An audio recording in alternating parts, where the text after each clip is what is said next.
ঝড় বৃষ্টি উপেক্ষা করে গতকাল মঙ্গলবার বাদ-মাগরিব দোলখার বাজার 0 পয়েন্টে নাঙ্গলকোট উপজেলা চেয়ারম্যান ও ভাইস চেয়ারম্যান পদপ্রার্থী নাজমুল হাসান ভূঁইয়া বাসির ও তৌহিদুর রহমান মজুমদারের সমর্থনে গণমিছিল অনুষ্ঠিত হয়।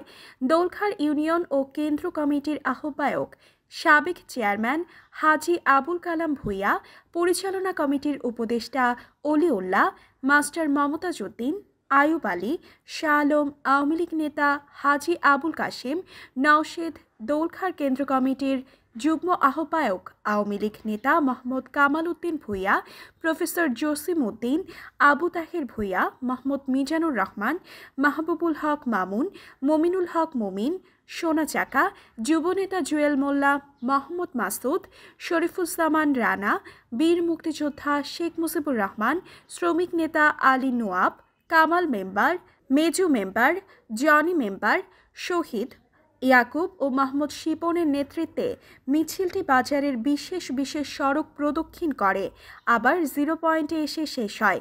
মিছিল পরবর্তী সমাবেশে বক্তব্য রাখেন দোলখার নির্বাচন পরিচালনা কমিটির উপদেষ্টা, উপজেলা আওয়ামী লীগের সহসভাপতি ও উপজেলা স্বেচ্ছাসেবক লীগের সাবেক আহ্বায়ক মোহাম্মদ শাহজাহান ভূঁইয়া। শাহজাহান ভূঁইয়া তার বক্তব্যে বলেন, এর আগেও 2টি উপজেলা নির্বাচন অনুষ্ঠিত হয়েছিল, কিন্তু প্রার্থীদের দেখা যায়। এখন নাজমুল হাসান বাসির ও তৌহিদের প্রার্থিতা দেখে অন্য প্রার্থীর ঘুম হারাম হয়ে গেছে। আপনাদের ভোটের মূল্য এনেছে বাসির, আর বাসিরকে আপনারা চেনেন। অপরদিকে অন্য যারা প্রার্থী হয়েছে তাদেরকেও চেনেন তারা।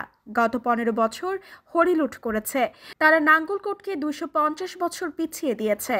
আশা করি আগামী 8 মে ব্যালটের জবাব দিয়ে বাসির ও তৌহিদকে বিজয়ী করার আহ্বান জানান। উল্লেখ্য, আগামী 8 মে নাঙ্গলকোট উপজেলা পরিষদের নির্বাচন অনুষ্ঠিত হবে। নির্বাচনে চেয়ারম্যান ও ভাইস চেয়ারম্যান পদে মোট 12 জন প্রতিদ্বন্দ্বিতা করছেন।